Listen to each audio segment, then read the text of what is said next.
So yan, magandang araw ulit sa inyo mga kamaster at welcome back ulit sa ating YouTube channel. Bali, isang mabilisang tutorial lamang tayo no mga kamaster no. Isa sa mga kamaster natin ay nagpapaturo or nagtatanong kung paano ba mag-install or gumamit ng 3-way switch. Yun nga lang mga kamaster, hindi po kasi ako nag-i-stock ng 3-way switch, 4-way switch o miski itong single switch ay kakaunti lamang po yung aking stock. Kasi dito sa aming company pinagkatrabahuan, more on automation po kami dito. So it means more on sensor at limit switch ang aming ginagamit pagdating sa mga ilaw, exhaust fan, etc. etc. So birang-bira po kami gumamit ng mga ganitong switch. So meron akong stock nito, mga ilang piraso lamang. So bilang na bilang. Pero kahit na ganoon mga kamaster, kaya pa rin naman, nabubulol tayo no. So dahan-dahan tayo magsalita. So kahit ganoon mga kamaster, na wala tayong stock ng 3-way switch, kaya pa rin naman natin niya ituro sa pamamagitan ng single switch. So ang pinagkaiba lang naman ng single switch at 3-way switch ay yung function niya nga at saka yung sa appearance niya. Kung makikita nyo mga master, itong single switch ay meron po yung gatlang kulay itim. So yan yung palatandaan niya na siya ay single switch. Kasi yung gatla na yan yung kanyang pinaka palatandaan na yan yung kanyang on, no? Yan, naka-on state na po siya dyan. At sa 3-way switch naman mga master, itong surface niya ay makinis. So sa 4-way switch, ganun din. So same lang naman. Kasi hindi ka naman makakagamit ng 3-way switch nang walang, hindi ka makakagamit ng 4-way switch nang walang 3-way switch, no? So magkakarugtong po yan, no? Magkakapartner po yan. So ang gagawin natin ngayon ay gagamit lang tayo ng single switch sa tuturo kung paano ba gumamit ng 3-way switch. So, umpisa tayo mga kamaster, no? So, ito yung ating single switch.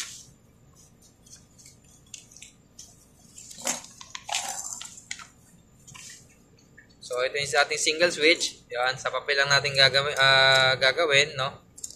So, yan, no? Pagtatalikurin lang natin silang dalawa para mas mabilis maintindihan. So, sa 3-way switch mga kamaster, meron po yung tagging sa likod. So, dito po yon, no? Nakalagay dyan mga kamaster ay merong 0 at 1 tsaka 3. So, ano bang ibig sabihin nun? Same po yan, no mga kamaster. Ang 3-way switch ay laging dalawa. Kambal sila lagi. So, yan, dalawa lagi yan. Hindi ka pwedeng gumamit ng 3-way switch ng isang piraso lamang. So, kapag bumili ka, matik dalawa po yan. So, kada isa mga kamaster ay meron po yung tagging sa likod. So, 0 at saka 1, 3. So, ano ibig sabihin nun? Si 0 stands for common. So, ibig sabihin, dito yung ating common. At yung 1, 3, yan naman po yung tinatawag nating traveler. So, sa kabilang side, sa isang 3-way switch, ganun din po, no? Isang common or 0 at saka isang 1 tsaka 3. So, i-drawing natin, no? So, yan, magkabilaan silang dulo. For example, meron tayong up and down sa ating bahay. So, si 0, ilalagay natin dito. Ito ay 0. At ito naman si 1 tsaka si 3. Sa kabilang side, ganun din. 0 at saka si 1 at saka si 3. So, yan. So, ang gagawin natin mga kamaster, si line 1, pupunta po yan, ito si line 1. So, pupunta po yan sa 0. So, ang labas po niyan mga kamaster, ay si traveler na. Si 1 at saka si 3. Si 1 at si 3 naman, so, pwede po yan magkabaliktad pagdating sa kabilang side. So, ilalagay natin sa kabilang side. For example, si 1, ilagay ko sa 3. At si 1 naman sa kabilang side ay ilalagay ko naman sa 3 sa kabila. So yan, dalawang wire po yan, no? Traveler. So ito yung ating traveler. Traveler. So di ko alam kung correct yung spelling ko, pero yan yung ating traveler na wire. So yan po yun, no mga master. So yung 0 o yung common naman nito, itong kabilang side na to, yan naman po yung pupunta sa ating ilaw. So, maglagay tayo ng ilaw syempre. So, ito yung ating ilaw. So, yung 0 o yung 1, yan po ay pupunta dito. sa ating ilaw. At syempre, si line 2 naman, yan po ay rekta na sa ilaw. So, yan.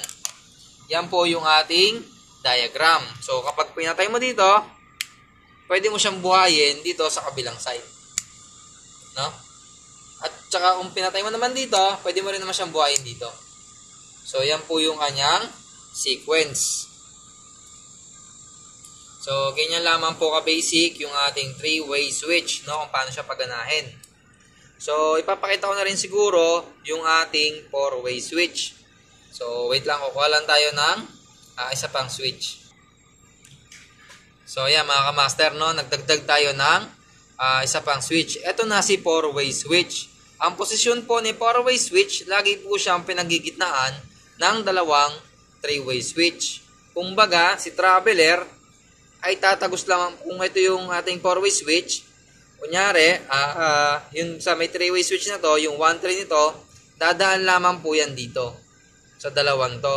At lalabas naman po yan sa kabilang side ng 4-way switch at pupunta naman siya sa 3-way switch sa kabilang side. So, ganun lamang po, no? Pass-through lamang yung traveler natin sa ating 4-way switch. Pagdating sa 4-way switch, pwede siya magkabali-baliktad. Wag lamang yung pagsasamahin mo yung 1 at 3 nung tong dalawang 3-way switch sa isang slot. So, dito sa taas, ito yung sa kabilang 3-way switch. Ito yan. Itong switch na to, pupunta yan dito.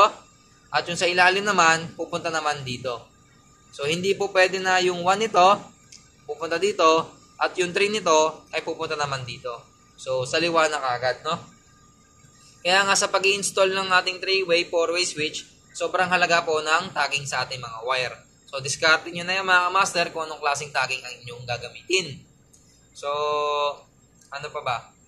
Ginagamit ng 3-way switch sa second floor na bahay.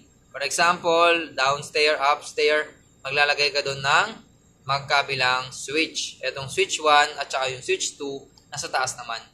No? Pag 4-way switch naman, up to 3-story building po yan. O kaya naman, sa hallway. No?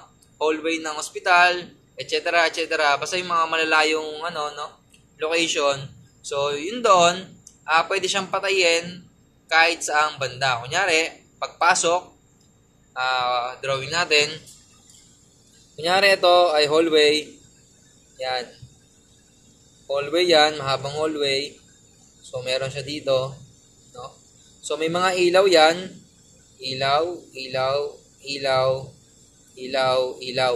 So, maglalagay ka dito ng switch na 3-way switch. Isa dito, isang switch dito, isang switch dito, at isang switch dito.